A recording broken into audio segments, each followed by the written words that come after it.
నమస్కారం చేసుకుంటూ మాస్టర్స్ అందరికీ నమస్కారం చేసుకుంటూ ఈరోజు ఒక మంచి విషయం చెప్తున్నాం. ఏంటి అంటే అసలు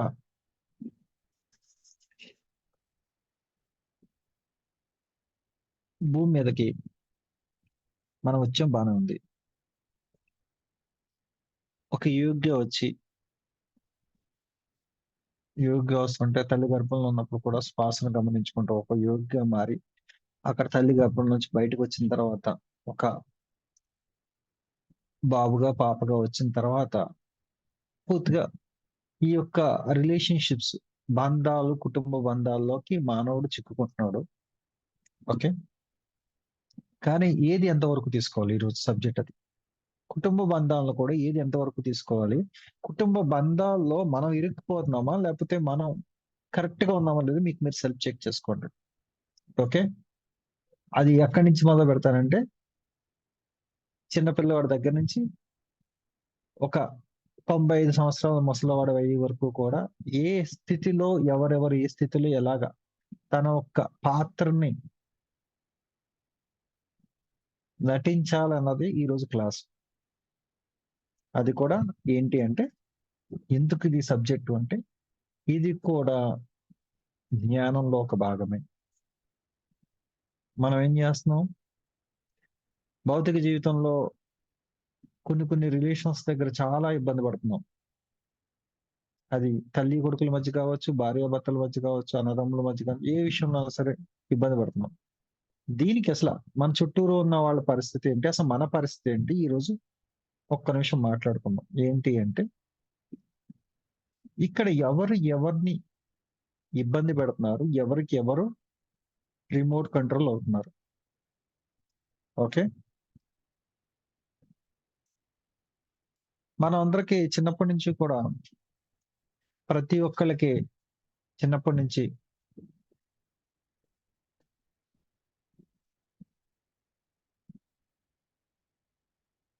నుంచి మన ప్రతి ఒక్కళ్ళకి ఏంటంటే రామాయణం బాగా తెలుసు, భాగవతం తెలుసు, రాముడు ఇలా చేశాడని చెప్తాము, సీతాదేవి ఇలా చేసిందని చెప్తాము, రావణాసుడు ఇలా చేశాడని చెప్తాము. ప్రతిదీ కూడా ఒక్కొక్క ఐడెంటిఫికేషన్ లో చెప్తా ఉంటాం.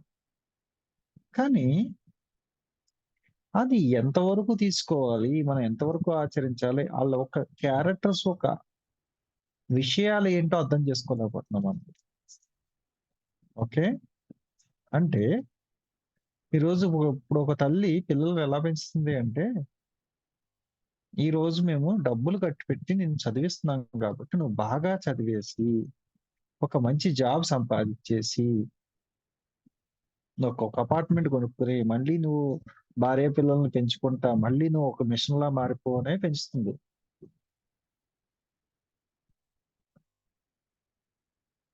ఒక తల్లి. ఒక భార్య ఏమనుకుంటుంది అంటే భర్తని ఇది ఒక ఏటీఎం మిషన్, ఇది ఇక్కడ ఆఫీస్కి వెళ్తాడు వస్తాడు ఎప్పుడు కావద్దు అప్పుడు కార్డు గీకినట్టు ఇంటికి గీకుతా ఉంటే డబ్బులు వస్తాయి కదా అని భార్య అనుకుంటుంది. భార్య ఉద్యోగం చేసి అప్పుడు భర్త ఏమనుకుంటున్నాడంటే మనల్ని ఖర్చు పెట్టేసిన పర్వాలేదు భార్య చేస్తుంది కదా ఈవిడ దగ్గర నుంచి కూడా డబ్బులు తీసేసుకోవాలి ఫస్ట్ అని చెప్పి ఈయన ఆలోచిస్తున్నాడు. ఇక్కడికి ఎవరికి వాళ్ళకి పూర్తిగా స్వార్థం ఎక్కువైపోతుంది. ఇంక్లూడింగ్ మీకు ఇవాళ చెప్పే సత్యం ఏంటంటే భర్త అయినా భార్య అయినా తల్లి అయినా కొడుకైనా తమ్ముడైనా చెల్లైనా బావైనా ఎవరైనా సరే ఎవరి స్వార్థం మీదకి వాళ్ళే బతుకుతున్నారు. ఒక ఆవిడ వంట చేసిందంటే ఫస్ట్ బేసిక్ గా ఆవిడ తింటాక చేస్తుంది కాబట్టి పక్కన ఉన్న వాళ్ళందరికీ వండుతుంది. భర్త డబ్బులు సంపాదిస్తున్నాడంటే ఆయన బతుకుతాకి సంపాదిస్తున్నాడు, అందులో మీరు కూడా ఉన్నారు. ఇక్కడ ఎవరు త్యాగాలు చేస్తలేదు, అది గుర్తుపెట్టుకోండి. ఇక్కడ ఏ సంసార బంధం అయినా నిలబడాలంటే ఇది గుర్తుపెట్టుకోవాలి. ఎవరికి వాళ్ళు ఏమనుకుంటారంటే ఒక వంట చేసి ఆవిడ ఏమనుకుంటదంటే వంట చేస్తా నా పని నేను చేసేస్తున్నాను, బ్రహ్మాండంగా పొడి చేస్తున్నాను, ఇక్కడ నేను వంట చేస్తున్నాను వాళ్ళు పెడుతున్నాను ఎంత కష్టపడిపోతున్నాను. భర్త ఏమనుకుంటాడు నేనేదో ఉద్యోగం చేసేస్తున్నాను కష్టపడుతున్నాను అది ఇది అని భర్త అనుకుంటాడు. కానీ ఇక్కడ ఎవరి కోసం ఎవరు చేస్తున్నారు? భార్య చేసి వంట ఆవిడ చేసుకుంటూ నలుగురు పిల్లలకి అందులోనే బియ్యం వేస్తుంది, కూర వేసేటప్పుడు వేస్తుంది. భర్త వాడు సంపాదించుకున్న డబ్బులు, తను సంపాదించుకున్న డబ్బు ఒక ఇల్లు ఉండదు కాబట్టి తను ఉంటున్నాడు కాబట్టి అందులో పిల్లలు వాళ్ళందరూ వస్తున్నారు. ఇండివిడ్యువల్ గా ఎవరికి వాళ్ళు స్వార్థంగానే బతుకుతున్నారు. ఒకళ్ళు ఎక్కువ లేరు, ఒకళ్ళు తక్కువ లేరు. గుర్తుపెట్టుకోవాల్సిన విషయం. కనీసం ఇప్పుడు ఈ రోజు నుంచి అన్నా మెడిటేషన్ లోకి వచ్చే వాళ్ళని బయట వెళ్ళే విషయాలు వదిలేయండి.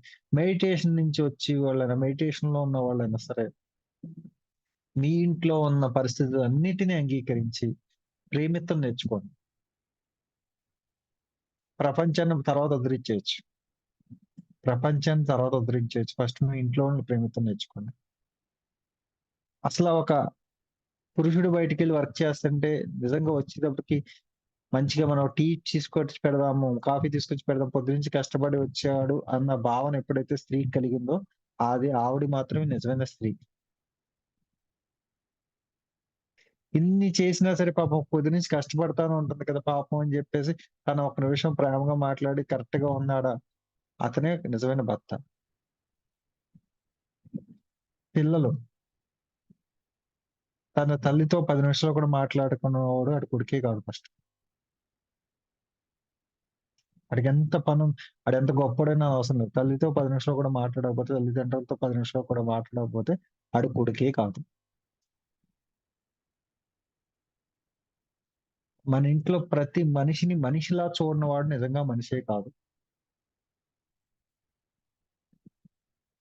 తర్వాత మన జ్ఞానాలు, తర్వాత మన విజ్ఞానాలు, తర్వాత మన ఆకాశవాణులు, తర్వాత మన ఆత్మల దగ్గరికెళ్దాం. ఫస్ట్ ఈ రోజు క్లాస్ ఏంటంటే, ఇంట్లో మనం కరెక్ట్‌గా ఉన్నామో లేదో చెక్ చేసుకో. ఇంట గెలిచి రచ్చగలమన్నారు. మీ అందరికీ మంచోడినండి బయట, ఇంట్లో పట్టించుకోరంటే అక్కడ ఫెయిల్ అయిపోయినట్టే.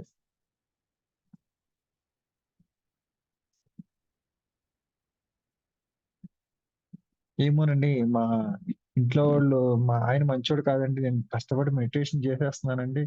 అసలు మా ఆయన నా మాట ఇంటలేదండి. ఆయన ఎప్పుడు నాన్ వెజ్ మానేస్తాడండి. ఎప్పుడొస్తాడండి నా దగ్గరికని వస్తున్నారంటే, అసల మీ వారి గురించి మీకే పూర్తిగా తెలీదు.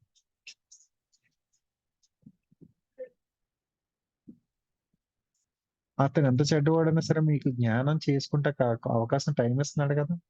అది కూడా లేనోళ్ళు ఎంతమందున్నారు. అలా చెయ్యకపోయినా మీ పిల్లలు బయటికెళ్ళమ్మా, చేసుకోమ్మా అని చెప్పి బయటికి పంపిస్తున్నారు కదా! అది కూడా చేయనోళ్ళు చాలా మందున్నారు. అంటే ఇక్కడ ఎవరిని మనం వాళ్ళ మీద ఫోర్స్ చేసేసి, అది చేసి, ఇది చేసి అని చెప్తాకి ఎవరికీ రైట్స్ లేవు. ఆఖరికి ఇంక్లూడింగ్ పిల్లలకు కూడా. కానీ పిల్లల్ని పెంచేటప్పుడు మాత్రం చాలా జాగ్రత్తగా పెంచండి. వాళ్ళకి ప్రేమ, నిజమైన ప్రేమని డబ్బులు నేర్పించకుండా నిజమైన ప్రేమను నేర్పించండి.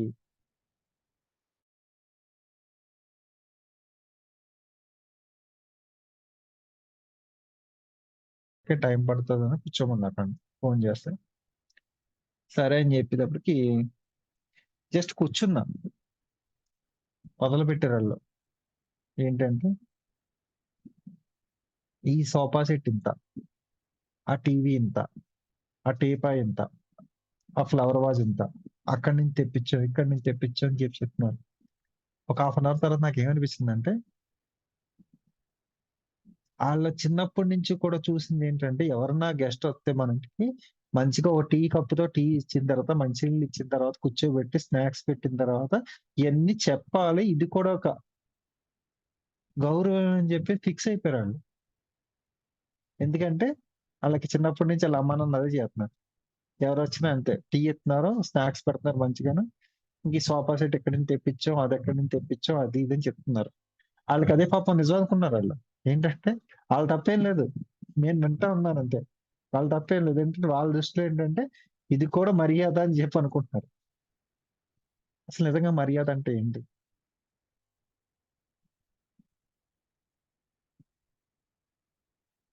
మీరు ధ్యానం చేయటం ఇష్టం లేకపోయినా సరే, మీ దగ్గరికి ఒక ఇద్దరో, ముగ్గురో మెడిటేషన్ చేసుకుంటాకి ఇద్దరు ఆడవాళ్ళు గాని, మగోళ్ళు గాని మీ ఇంటికొచ్చినప్పుడు, మీ భర్త మిమ్మల్ని గౌరవంగా మాట్లాడి, ఆళ్ళతో ప్రేమగా మాట్లాడి పంపించాడంటే, వాడు నిజమైన భర్త.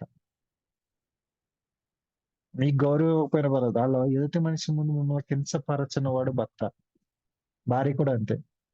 మీరు మీరు కొట్టి తెచ్చుకోండి పర్వాలేదు. ఎదుటి మనిషి బయట మూడో వ్యక్తికి తెలియకుండా చేసుకోవాలి. అసలు మన ఇంట్లో విషయాలు అసలు బయటికి వెళ్ళకూడదు. మెల్లిగా మారతాయి. కానీ ఇక్కడ ఏమవుతుందంటే, మనం పదే పదే బయటికి చెప్పుకుంటం వల్ల ఏమవుతుందంటే, బయట వాళ్ళు అయ్యే పాయింట్స్ పట్టుకొని నెక్స్ట్ ఇంకొకడు తయారైపోతాడు. ఏంటంటే, గత జన్మలో నువ్వు నా భార్యవి. గత జన్మలో నీకు నేను భర్తని. అసలు ఇప్పుడు ఈ జన్మే దిక్కులేదు. మళ్ళీ గత జన్మ ఎందుకు? భార్యాభర్తలకు మళ్ళీ రిలేషన్స్‌కి. ఒక ఆవిడ ఫోన్ చేసి నాకేం చెప్పిందంటే, నేను ఒక గొప్ప విషయాన్ని కనిపెట్టానంది. ఏంటన్నాను. అంటే, నా గత జన్మలో తల్లిదండ్రులను తెలుసుకున్నానంది. అవునా అన్నాను. అంటే ఆళ్ళు నా ఇంటి ఎదురుంగానే ఉన్నారండి. వాళ్ళ దగ్గరికెళ్ళిపోయి ఇది విషయం చెప్పేసి, నేను ఆళ్ళని ఎంతో ప్రేమగా చూసుకుంటాను. మీ అమ్మా, నాన్న ఎక్కడున్నారు? మా అమ్మ, నాన్న పలానా ఊర్లో ఉన్నారు. ఫస్ట్ ఆళ్ళని చూసుకో అమ్మా. గత జన్మ గురించి తర్వాత చూసుకుంది గాని అంటే, అదేంటండి తెలిసింది కదా! తెలిసినప్పుడు ఎందుకు దాయాలి ఈ విషయాన్ని? రేపొద్దున భర్త కూడా కనిపెత్తారు మరి ఆడితో కూడా చేత్తావా మరి? ఆడిని కూడా చూత్తావా మరి భర్త కింద? గతం గతః. Present situation. ఎవడన్నా మీ దగ్గరకొచ్చి, మీరు గత జన్మ మా చెల్లి, మా తల్లి అన్నాడనుకో ఓకే. గత జన్మలో నీకు నాకు పెళ్లయిందంటే నీకు నమస్కారం ఎళ్ళరా బాబు అని చెప్పండి ఫస్ట్. చెప్పేసి కొట్టండి ఫస్ట్. ఎందుకు, ఎందుకు ఈరోజు క్లాస్ చెప్తున్నా అంటే, రిలేషన్స్ చాలా వరస్ట్‌గా ఉన్నాయి బయట.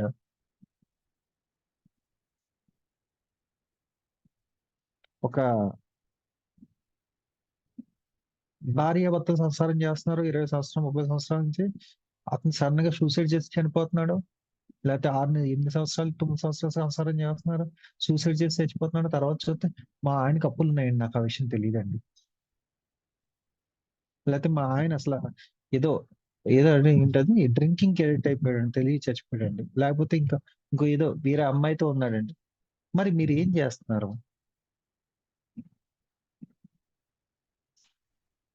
అదే వ్యక్తి మీకు రోజు వచ్చే వ్యక్తి ఒక్కరోజు గూడా మూడ్ వేరేగా ఉంటే దాన్ని మీరెందుకు మార్చలేకపోతున్నారు?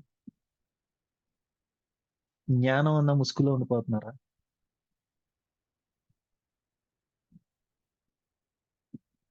అన్నిటికన్నా గుర్తుపెట్టుకోవాల్సిన విషయం ఏంటంటే, ఒక పిరమిడ్ మాస్టర్స్‌గా మనకున్న ఏకైక లక్ష్యం ఒకటి గుర్తుపెట్టుకోండి. మనం ఉన్న ఏరియాల్లో మినిమమ్ 2, 3 కిలోమీటర్ల వరకు కూడా సూసైడ్‌లు జరగకుండా చూడాలి. డిప్రెషన్‌లో ఎవరన్నా ఉన్నారా?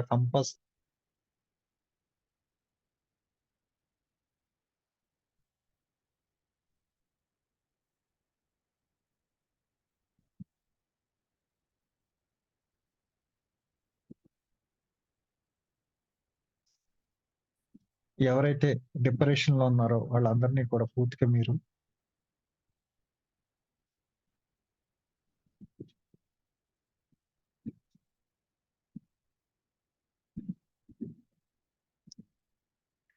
డిప్రెషన్‌లో ఉన్న వాళ్ళందరినీ కూడా పూర్తిగా మీరు కంపల్సరీ కూడా వాళ్ళని అడాప్ట్ చేసుకోండి. అడాప్ట్ చేసుకోమంటే మళ్ళీ మీరు ఇళ్ళలో తెచ్చేసుకోమని కాదు. వాళ్ళకి సరైన గైడెన్స్ ఇవ్వండి. తర్వాత ఎవరికైనా రిలేషన్‌షిప్ బాగోకపోతే మీరు చెప్పండి ఇలాగని. ఎందుకంటే కంపల్సరీ కూడా గుర్తుపెట్టుకోండి. అందరూ సమానమే ఇక్కడ.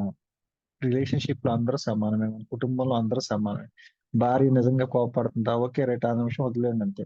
భర్త నిజంగా కోపడుతున్నాడా? ఓ నిమిషం వదిలేయండి అంతే. కానీ మీరు కూడా అపోజిట్‌లో ఎళ్ళిపోతే రిలేషన్‌షిప్స్ దెబ్బతింటాయి. తర్వాత మన పిల్లల్ని పెంచే విధానాన్ని చిన్నప్పటి నుంచి కంట్రోల్ చేస్తా ఉండండి. ఇప్పుడు పెద్దయ్యాక మన మాట ఆడు ఈరోజొచ్చేసి మన గురించి ఒక ఏంటిది పెళ్లి గాకముందే కొడుకొచ్చేసి తల్లిని "నువ్వది చేస్తున్నావు, ఇది చేస్తున్నావు" అని జెప్పి తల్లిని అంటుంటే, రేపొద్దున పెళ్లి చేసుకున్నాక భార్యతో కాపురం చేస్తాడా ఆడసల? ఏమన్నా అంటే ఆడు చదువుకున్నాడంటే, ఆడు బాగా తెలుసండి ఆడికి. అన్నీ తెలుసండి. ఆడికి అన్నీ తెలుసు కాదు. మీరు తల్లే కదా! మీకు ఇంకా ఎక్కువ తెలుసు కదా! ఆడికన్నా. తండ్రికి ఇంకా ఎక్కువ తెలుసు కదా! ఎందుకు తెలుసు? ఆళ్ళకన్నా ముందు నుంచి మనం ఉన్నాం గదా! అందుకే మనం తక్కువ, మనం చదువుకోలేదని, మన పిల్లలు బాగా ఎక్కువ చదువుకున్నారు, వాళ్ళకి అన్నీ తెలుసు అని చెప్పి ఎప్పుడు కూడా పిచ్చి నమ్మకాలు పెట్టుకోవద్దు. మీకన్నా ఎక్కువ మీ పిల్లలకి ఏం తెలియదు. ఎందుకంటే వాళ్ళు వాళ్ళు ఇప్పుడు ఇదే చూసారు. మనకి ఎక్స్పీరియన్స్ ఉంది. మనకి ఏది చేస్తే ఏమవుతుందనే ఎక్స్పీరియన్స్ ఉంది. ఆ ఎక్స్పీరియన్స్ ని షేర్ చేయండి మీరు. ఎవరన్నా ఒక పిల్ల అమ్మాయి రాగానే నేను పెళ్లి చేసేసుకుంటాను, లవ్ మ్యారేజ్ చేసేసుకుంటా అని చెప్పి మీ దగ్గరికి వచ్చేయగానే మీరు అవునా చేసేసుకుంటావా? ఆడు మన క్యాస్టా లేదా? మన క్యాస్ట్ అయితే చేసేద్దాం లేకపోతే లేదు అన్న విషయాలు కాదు ఇక్కడ. నిజంగా మనం నిజంగా ప్రేమను మన పంచుతుందో కాకుండా వేరే వాడు నిజంగా ప్రేమిస్తున్నాడు అంటే ఆ నిజంగా క్యారెక్టర్ ఉన్నవాడా లేదు చెక్ చేసుకోండి ఫస్ట్. అతనితో కేకేసి మాట్లాడండి. మాట్లాడిన తర్వాత కరెక్ట్ అయితే చెయ్యండి లేకపోతే లేదు ఇక్కడ. ప్రతిదీ అంతే ఇక్కడ. అన్నిటిని అంగీకరించాలి ఇక్కడ. ఇక్కడ ప్రతి దానికి కూడా మనం ఏదో ధ్యానం చేస్తున్నాం కదా! బయట వ్యక్తులతో సంబంధం లేదంటే బయట వ్యక్తులతో కూడా సంబంధాలు ఉండాలి మనకి. మనం బయట మార్కెట్‌లో ఉండాలి. ధ్యానంలోను ఉండాలి. అన్నీ చేసుకుంటా ఎళ్ళాలి. రిలేషన్స్ అన్నీ కట్ అయిపోయినాయండి నాకు. నేను ఎవరితోనో మాట్లాడనండి అది మంచోళ్ళు కాదండి అంటే, మీరు మంచోళ్ళో కాదో అన్నది ఆళ్ళ విషయం పక్కనెట్టండి. అన్నీ చేస్తే ఇది చేసుకోమన్నారు. అందుకే ఒక విషయం ఏంటంటే, ఈ రోజు నుంచైనా మినిమమ్‌లో మిగిలిన మీ దగ్గరకొచ్చేవాళ్ళు ఎవరు డిప్రెషన్‌లో ఉండకూడదు. బయట వ్యక్తులు. మీ ఇంట్లో వాళ్ళందరూ కూడా ఒకే తాటిగా అంటే ఆళ్ళ ధ్యానం చేసినా, చెయ్యకపోయినా సరే వాళ్ళకి ఎక్స్‌పీరియన్స్ చెప్పుకోండి. మీరంటే ఎలా మాట్లాడుతున్నారన్నది చిన్నప్పటి నుంచి కట్ ఆఫ్ చేయండి. ఆళ్ళేదో ఇప్పుడు మాట్లాడుతున్నారు కదా! అని వదిలేస్తే ఆళ్ళు పెద్ద అయిపోయిన తర్వాత ఇంకేం ఉండదు.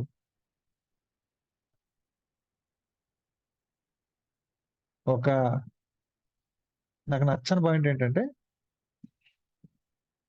హైదరాబాద్‌లో బళ్ళ మీద, కార్ల మీద ఏం రాస్తారంటే my dad gift. My dad gift.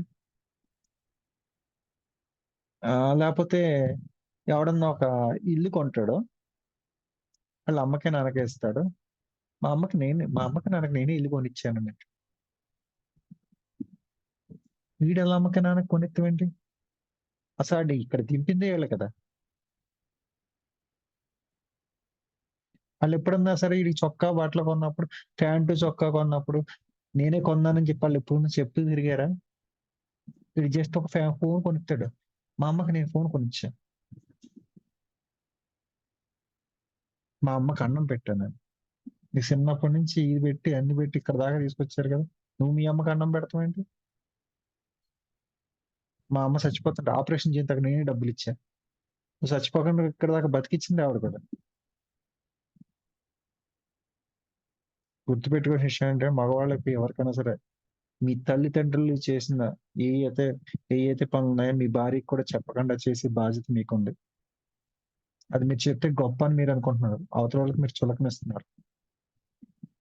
ఒక కొడుకుగా రెస్పాన్సిబిలిటీ తీసుకుంటాం అంటే భార్యకి కూడా తెలియకుండా తల్లిని చూడాలి. తండ్రిని చూడాలి. ఇన్ కేస్ మీ దగ్గర డబ్బులు ఎక్కువుంటే ఆ డబ్బులు కూడా ఇచ్చి మీ వైఫ్ కాళ్ళు చేతి ఇప్పించండి. అది ఇంకా గౌరవంగా ఉంటది. అంతేగాని ఈళ్ళేం జేత్తారు? ఇదిగో రూ. 1000 బట్టలు తీసుకో. ఎవరికిత్తన్నావు? ఏం ఇత్తన్నావు?